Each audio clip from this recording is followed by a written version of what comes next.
말씀 봉독하도록 하겠습니다. 모두 기립해서 마태복음 7장 1절부터 6절입니다.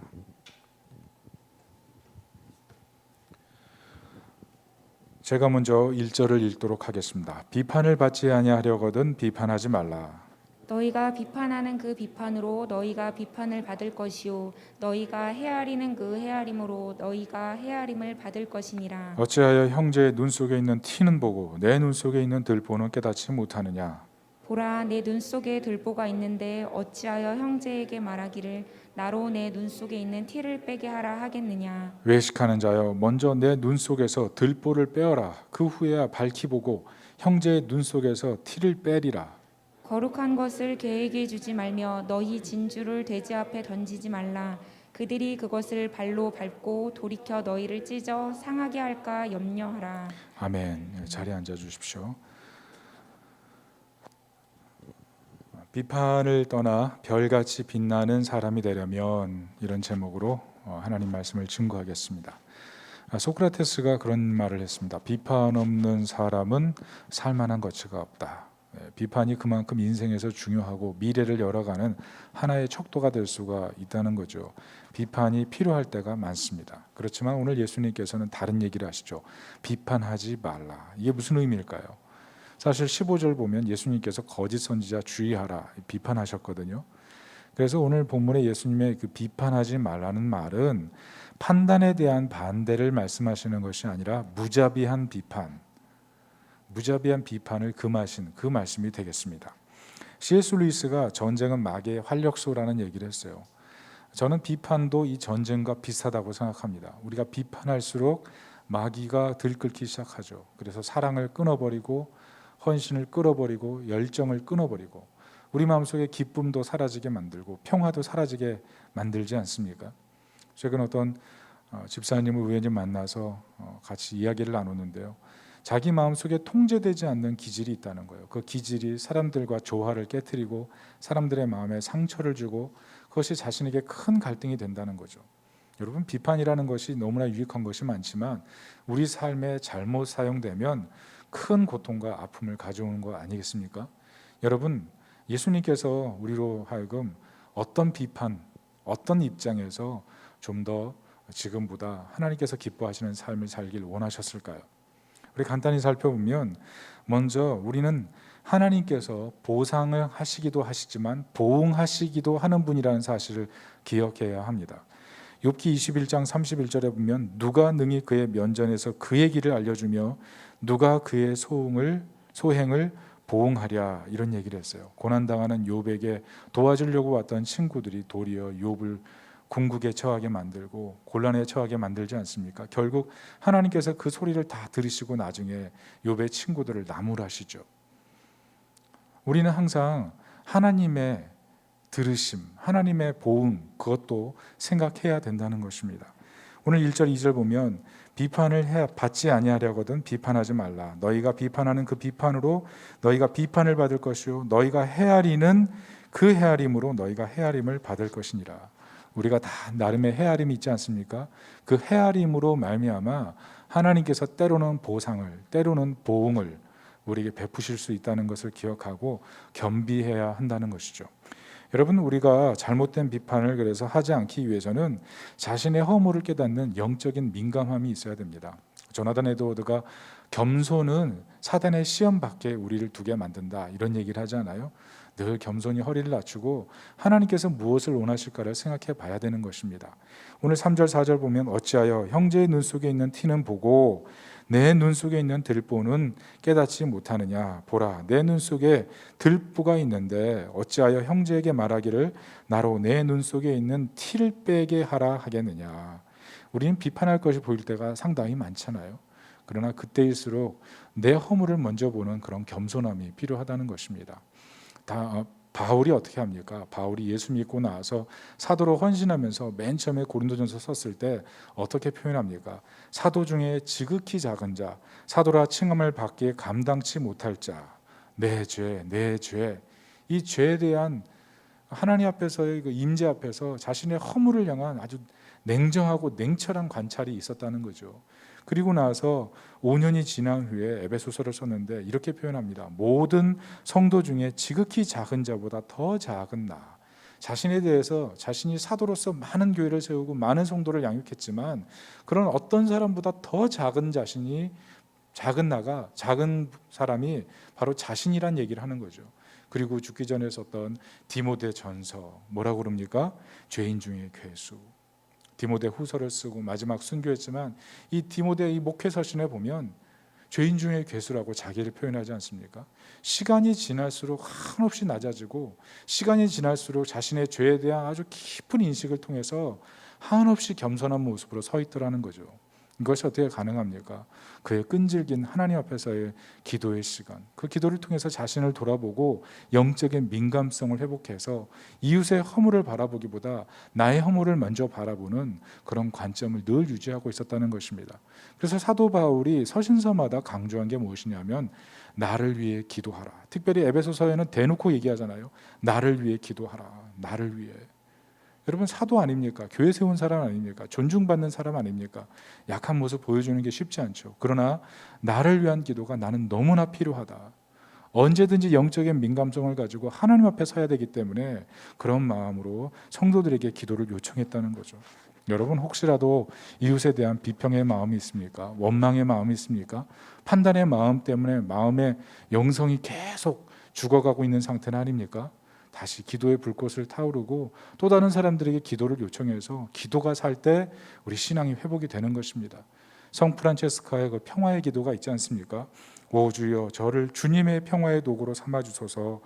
미움이 있는 곳에 사랑을, 다툼이 있는 곳에 용서를, 분열이 있는 곳에 일치를, 의혹이 있는 곳에 신앙을, 잘못이 있는 곳에 진리를, 절망이 있는 곳에 희망을 주게 하소서. 여러분 이런 아름다운 기도, 그런 기도를 통해서 성 프란체스코가 된 거 아니겠습니까? 여러분 우리 삶에 얼마나 연약한 부분이 많습니까? 그러나 하나님 앞에서의 이런 영적인 기도를 조금씩 회복할 때 우리 안에 미움의 장벽들이 하나하나 녹아질 줄로 믿습니다. 우리 살면서 얼마나 미움의 장벽이 많아요. 습관처럼 들어와 있는 미움의 장벽들이 있잖아요. 조금만 건드리면 그 미움의 장벽들이 탁 올라서서 사람, 친한 사람이건 자기가 섬겨야 될 사람이건 자기가 정말 전도해야 될 사람이건 딱 문을 닫아버리는 그런 경향들이 있잖아요. 우리가 그런 부분들을 기도하면서 하나님 앞에 겸비하게 해결해 나가는 지혜가 있어야 될 것입니다. 문제는 우리가 비판을 뛰어넘는 사랑의 사람이 되어야 된다는 것입니다. 여러분 아무리 기도해도요 결국 사랑으로 행동하지 않으면 변화가 일어나지 못합니다. 오늘 5절 6절을 보시면 외식하는 자여 먼저 내 눈 속에 있는 들보를 빼어라. 그 후에야 밝히 보고 형제의 눈 속에 티를 빼리라. 거룩한 것을 개에게 주지 말며 너희 진주를 돼지 앞에 던지지 말라. 그들이 그것을 발로 밟고 돌이켜 너희를 찢어 상하게 할까 염려하라. 여기 거룩한 것을 개에게 두지 말고 그리고 진주를 돼지에게 던지지 말라. 이게 무슨 말입니까? 유대인들은요 개를 이방인으로 생각하고 돼지를 로마인들이라고 생각했습니다. 자신들을 불결하게 만들고 자신들을 억압하는 그런 로마인들에 대해서 굉장히 부정적인 시선을 갖고 있었다는 거죠. 그런 부정적인 시선을 가지고 비판하고 비방했을 때 돌아오는 것은 도리어 자신에게 해와 상함이라는 겁니다. 그리스도인 제자들에게도 마찬가지예요. 우리가 거룩한 것, 진주 이런 것을 가지고 있으면서 상대방의 허물과 약점을 보면서 공격하고 판단하기 시작하면 도리어 내가 그리스도인이라는 명예가 찢어지고 상하게 되는 일들이 있다는 겁니다. 여러분 비판이라는 게 얼마나 좋은 것입니까?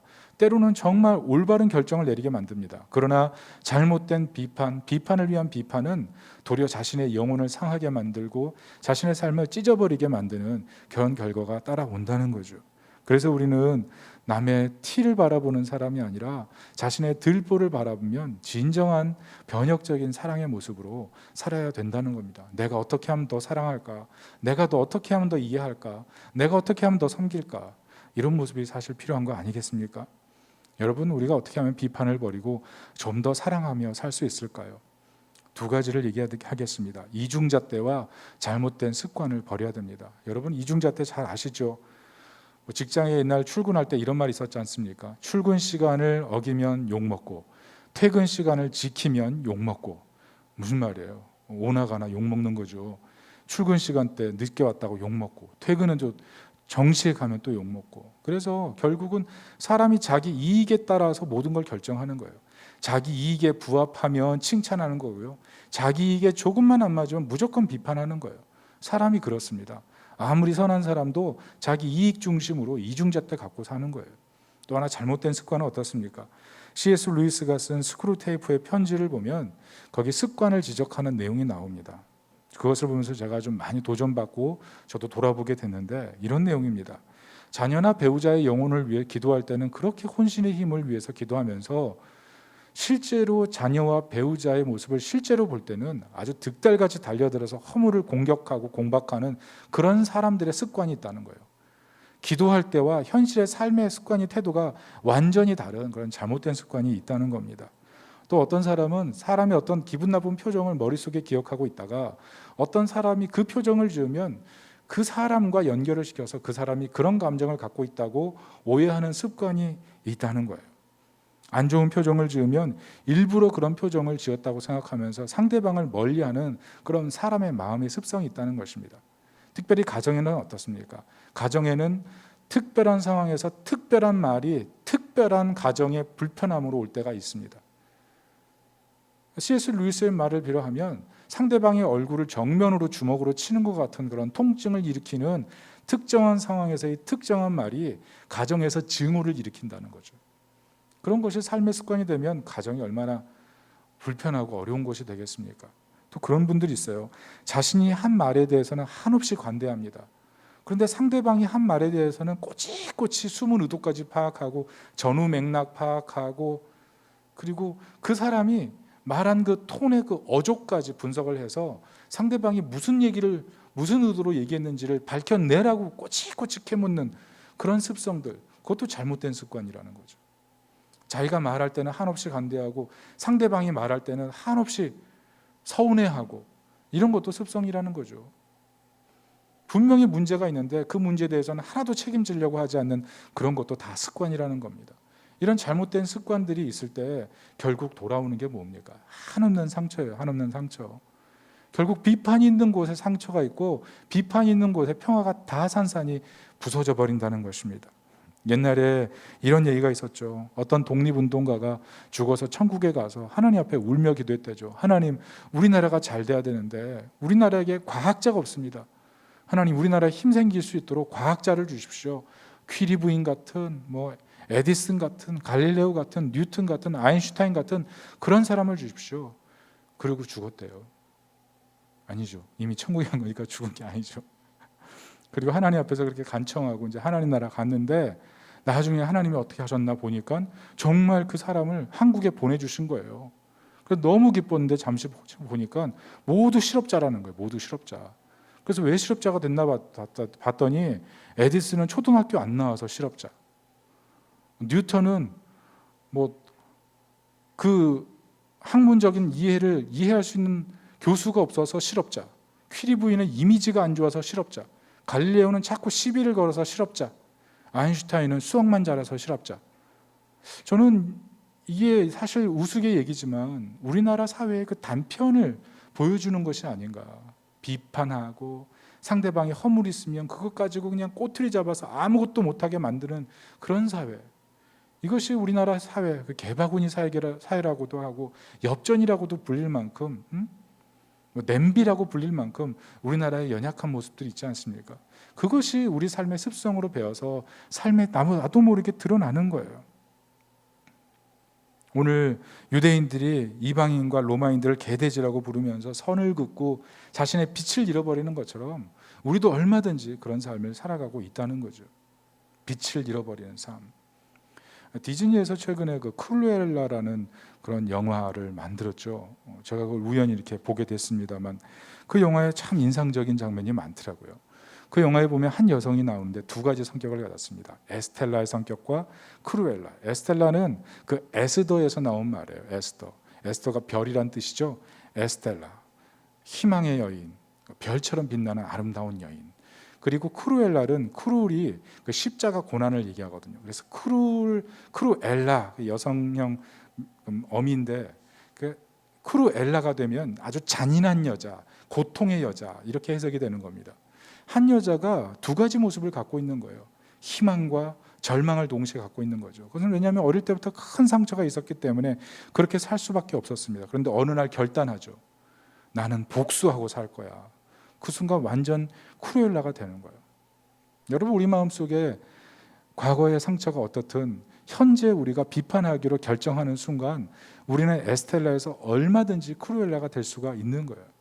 여러분, 현대 사회에서 우리에게 가르쳐 주는 게 뭡니까? 비판의 정당성, 정의를 위한 비판, 이것은 정당하다고 가르치죠. 저도 동의하고 이것이 옳다고 생각합니다. 그러나 그 보상의 한계가 너무 명확하다는 거예요. 여러분 보십시오. 금요일 날 제가 코리텐붐 여사 얘기했습니다. 언니가 강간당했어요. 포로 수용소에서 아침마다 발가벗겨졌어요. 심지어 간수에게 벌거벗긴 상태로 막 매를 맞았어요. 얼마나 잔인합니까? 그것도 같은 여성이 아니라 남성에게 그런 학대를 당했다면 평생 수치심이죠.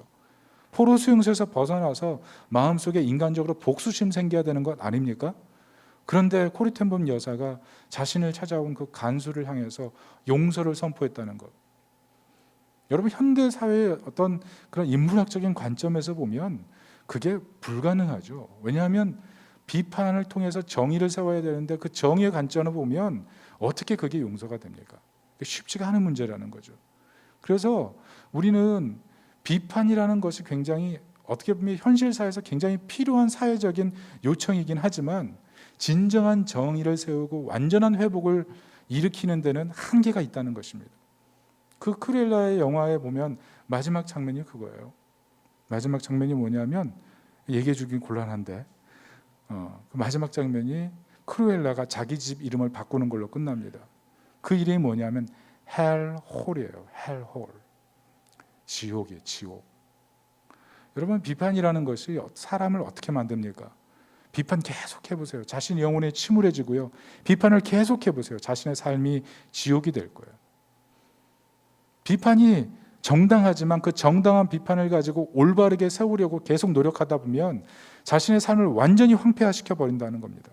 비판이 그래서 사람을 건강하게 만들지 못한다는 거예요. 도리어 불행하게 만드는 거죠. 여러분, 근데 복음이 무엇입니까? 복음은 우리로 하여금 그리스도를 바라보는 거예요. 그리스도.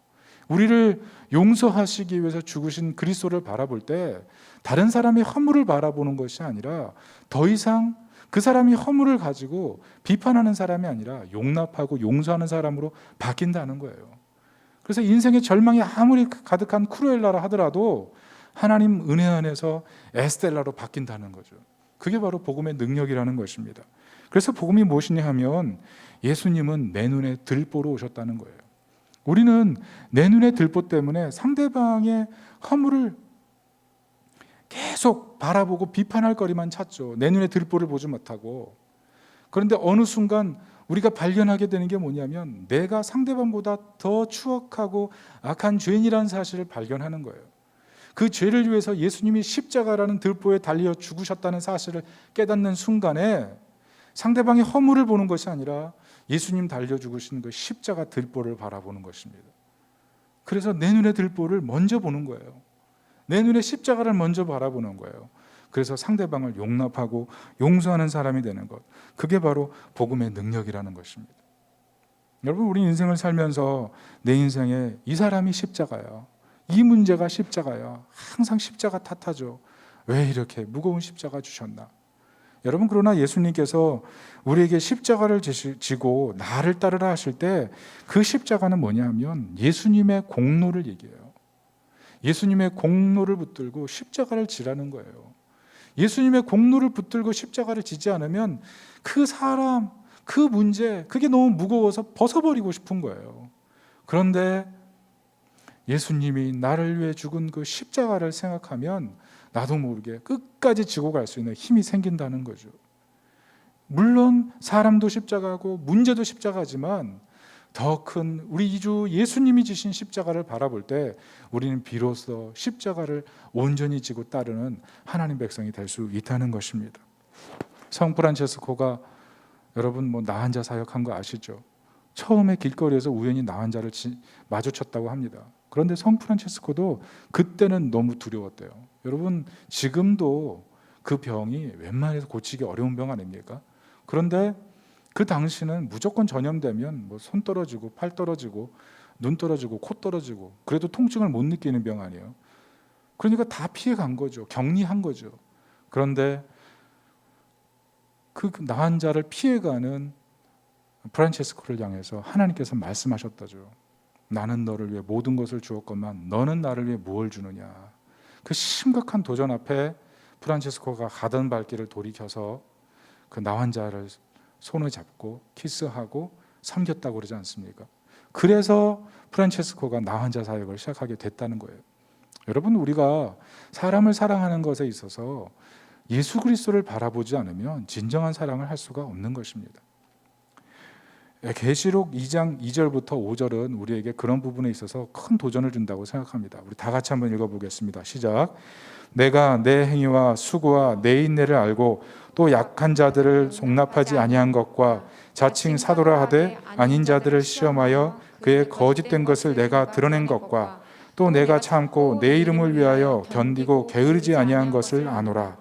그러나 너를 책망할 것이 있나니 너의 처음 사랑을 버렸느니라. 그러므로 어디서 떨어졌는지를 생각하고 회개하여 처음 행위를 가지라. 만일 그리하지 아니하고 회개하지 아니하면 내가 내게 가서 내 촛대를 그 자리에서 옮기리라. 예수님께서 하시는 말씀이 뭡니까? 모든 축복 옮겨버리겠다는 말씀이에요. 아무리 헌신하고 봉사하고 뛰어나게 수고해도 기억하지 않겠다. 뭘 잃어버리면요? 첫사랑. 우리 주 예수 그리스도께서 우리에게 주신 그 첫사랑을 잃어버린 채 흉내만 내고 자리만 지키고 있는 것은 우리 주님 보실 때 정말 좋지 않은 것이라는 거예요. 그래서 우리 그리스도인들이 인생을 살면서 정말 큰 실수가 예수님의 그 사랑으로 사랑하며 살지 않는 것, 그게 가장 큰 실수인 줄 믿으시기 바랍니다. 목사님, 제가 어떻게 그 사람을 사랑할 수 있어요? 그렇게 말할 수 있어요? 그 상황을 얘기를 들어보면 이해할 수 있어요. 목사님, 저는 성격이 솔직해서 그냥 기분 나쁘면 기분 나쁜 대로 얘기해야 됩니다. 네, 그럴 수 있습니다. 목사님, 저는 제 배우자랑 정말 성격이 맞지 않습니다. 이제는 갈라서고 싶습니다. 네, 이해할 수 있습니다. 그러나 예수님께서 우리를 향해 사랑해 주신 그 사랑을 생각하지 않고 만약 그런 상황을 계속 반복적으로 만들어간다면 그건 누가 정말 하나님께 돌이켜야 될 문제일까요? 우리가 비판하지 말아야 될 이유는 적어도 우리 영혼을 너무나 어둡게 만드는 방법이 되기 때문에 그래요. 여러분, 비판하고 나서 밝아지는 사람이 있습니까? 비판하고 나서 빛이 나는 사람이 있습니까? 아니에요. 도리어 비판하면 감사 10번 해야 되고요, 칭찬 100번 해야 되고요, 사랑은 더 많이 해야 될걸요. 더 많은 희생을 해야 비판을 상쇄시킬 만큼, 겨우 상쇄시킬 만큼 되지 않겠습니까? 비판이 그렇게 무서운 거예요. 여러분, 예배도 무엇입니까? 결국은 예수님 사랑합니다.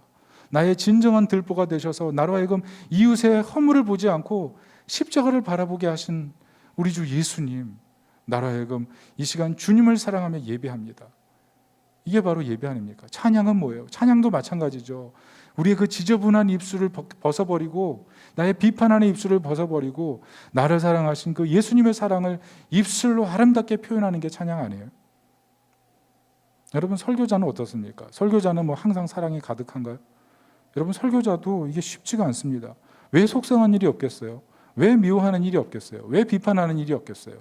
주일날 아침에 항상 천국과 기쁨으로 주일날 와서 강단에 올라갑니까? 그렇지 않아요. 그렇지 못할 때도 많아요. 여러분, 얼마나 속상한 일이 세상에 많은지 몰라요. 그것이 일주일 전체를 지배하고 때로는 한 달을 지배할 때도 있잖아요. 얼마나 하나님 앞에 부끄럽게 강단에 올라가는지 몰라요. 그러나 그 강단에 올라갔음에도 불구하고 성도들에게 은혜롭게 말씀을 증거할 수 있는 이유는 나 자신의 연약함을 바라보고 나 자신의 실수를 바라보는 것이 아니라 나를 위해 먼저 들보에 달리신 예수 그리스도를 바라볼 때 그것이 가능하더라는 거죠. 여러분, 우리가 예수 그리스도를 바라보지 않고는 진실한 사랑을 할 수가 없는 거예요. 혹시나 우리 마음속에 비판할 거리만 생각나고 나를 위해 죽으신 예수님의 사랑이 생각나지 않는다면 지금 여러분 아무리 분주하고 아무리 하는 일이 많아도 다 멈추세요. 다 멈추세요. 멈추시고 예수님의 사랑을 회복할 때까지 하나님 앞에 기도하고 하나님의 은혜를 구하는 지혜로운 하나님의 사람이 되어야 될 줄 믿습니다. 우리가 예수 그리스도를 우리 인생에서 주어버리고 그 사랑을 잊어버린 채 아무리 10길로 100길로 뛰어다닌다고 해서 좋은 것을 얻는다고 해서 그 좋은 것이 우리에게 정말 좋은 것이 되겠습니까? 여러분, 예수 그리스도의 사랑을 잃어버린다면 그것만큼 손해가 어디 있겠어요? 주님, 제가 누군가를 비판하다가 첫사랑을 잃어버렸습니다. 다시 첫사랑을 회복하길 원합니다.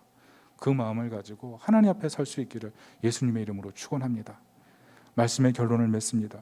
어떤 청년이 열심히 전도했대요. 그런데 어느 날 말실수해서 전도하던 거 실패했답니다. 우리가 이런 일 얼마나 많습니까? 어떤 가정은 배우자의 주초 문제로 너무나 갈등했대요. 주초 문제 해결 안 하면 이혼하겠다, 이혼 위기까지 갔답니다. 그런데 하나님께서 은혜를 주셔서 그래도 남편이 교회는 그래도 왔다는 거예요. 그래서 참고 기도하는데 어느 날 정말 술이 떡이 돼가지고 밤늦게 들어왔대요. 그 모습을 보면서 기도했던 모든 것들 다 팽개치고 그냥 대자로 그냥 앞에 나가서 소리를 질렀대요. 왼수야, 왼수야. 그러면서 막 속에 있는 말 다 쏟아부었대요. 어떻게 됐을까요? 그 다음 주부터 교회 안 나가기 시작했대요. 얼마나 마음속이 고통스러운지 모른다는 그런 고백이 있었습니다. 여러분, 사람을 잘 만나야 행복하는 것입니까? 여러분, 행복할 조건이 많아야 정말 우리가 잘 사는 것입니까? 아니에요. 진정한 행복은요, 우리가 예수 그리스도를 만나고 예수 그리스도를 볼 때 진정한 행복이 시작된다는 것을 우리가 알아야 됩니다. 십자가를 바라보고 날 사랑하신 예수님의 사랑을 삶 속에서 깊이 경험하고 살 때야 비로소 진정한 행복이다 고백할 수 있다는 거죠. 어떤 가족, 이름만 대면 아는 명문 가정이 있습니다. 근데 아들이 어느 날 결혼할 배우자를 데리고 왔는데 자신의 가족과는 너무나 수준차가 나는 그런 사람이었대요. 그래서 그 어머니가 많이 고심하면서 기도를 많이 했습니다. 그런데 용납이 안 되는 거예요. 같이 기도했어요. 그런데 주님이 그런 말씀을 하셨다는 거예요. 내가 너를 위해 모든 걸 주었건만 너는 무엇을 내게 주느냐. 프란체스카에서 했던 그 주님의 말씀이 똑같이 들린 거죠. 그래서 다 내려놓고 결혼을 시켰대요. 지금 행복하게 잘 살고 있어요. 어떤 가정은요, 금주오겹으로 딸을 키웠는데 아이 딸린 이혼남을 데려왔답니다. 그러니까 용납이 안 되는 거예요. 지금까지 얼마나 고생해서 금지오겹으로 키웠는데 이 금쪽 같은 내 새끼가 데려온 것이 이거란 말인가. 그것 때문에 용납이 안 되는 거예요. 너무 속상하고 하나님 앞에 사생결단하면서 안 됩니다, 안 됩니다 그렇게 기도했다는 거예요. 근데 하나님 하시는 말씀이 두 생명 네가 구원해야 되지 않겠니? 두 생명 네가 구원해야 되지 않겠니? 그래서 그 마음에 너무 충격이 되는 거예요. 도대체 두 생명이 누구야? 따져보니까 그 사위와 그 아들인 거예요. 그래서 너무 마음도 답답해가지고 정말 하나님 이 잔을 내게서 옮기시옵소서 이런 마음을 가지고 기도는 올라갔대요. 금식하면서 하나님 이 잔을 옮겨주십시오 그러면서 계속 그렇게 기도했는데 마지막 날 하나님 음성을 말씀하시기를 내가 너를 위해 모든 걸 주었건만 너는 두 생명 품지 못하니 두 생명 품지 못하니. 그래서 그 응답받고 내려왔대요. 그리고 다 내려놓고 결혼을 허락했답니다. 그런데 그렇게 결혼을 허락하는 모습을 보면서 이 사위될 분이 믿음이 없었는데 예수님 믿기로 결단하고 어느 날 사위가 결혼하기 전에 찾아왔는데 이분이 자기도 모르게 버선발로 뛰어나가서 그 사위될 사람을 꼭 안고 이렇게 얘기했대요. 내 아들 어서 와, 내 아들 어서 와. 완전히 바뀐 거 아닙니까? 내 아들이라뇨. 그런데 하나님 앞에서 예수 그리스도를 바라보고 주님의 음성을 듣고 하나님의 뜻을 따라 살려고 결단하니까 생각과 마음이 완전히 바뀌더라는 거예요. 내 아들 어서 와. 여러분, 우리가 이렇게 살아야 되지 않겠습니까? 정말 예수 믿는 게 무엇입니까? 내가 사랑하는 사람만 사랑하고 내가 좋아하는 사람만 좋아하고 내 입맛에 맞는 일만 하고 내가 원하는 그런 인생으로만 사는 것이 정말 주님이 원하는 일일까요? 여러분, 우리가 인생을 살면서 내가 세우는 장벽에 내가 갇히는 것이 우리 인생 아닙니까? 여러분, 우리가 살면서 정말 불평하고 비판할 사람들이 얼마나 많은지 몰라요. 그것 때문에 때로는 잠자다가 벌떡벌떡 일어날 때도 있잖아요. 그런데 정말 주님께서 그런 마음을 가지고 계속 살길 원하셨을까요? 우리 잘못된 습관과 잘못된 우선순위로 말미암아서 하나님의 나라가 우리 때문에 중단되고 있지는 않을까요? 우리가 그런 것을 깊이 생각해 봐야 돼요. 때로 필요한 것이에요. 그러나 그 필요한 것이 우리에게 일정의 보상을 주지만 우리의 삶에 엄청나게 큰 한계를 갖고 온다는 것입니다. 여러분 생각하십시오. 예수 그리스도의 첫사랑을 잃어버리면 다 잃어버린 것입니다. 그리스도의 그 첫사랑으로 돌아가셔야 됩니다. 그리고 들보를 바라보셔야 돼요. 여러분, 나를 위해 죽으신 예수님의 십자가를 바라볼 때 우리는 우리 마음속에 있는 크루엘라가 사라지고 성령에 감동된 에스텔라로 빛과 같이 살아가게 될 줄로 확신합니다. 이런 은혜가 있으시기를 예수님의 이름으로 축원합니다. 아멘. 우리 다 같이 한번 찬양할까요? 십자가 그 사랑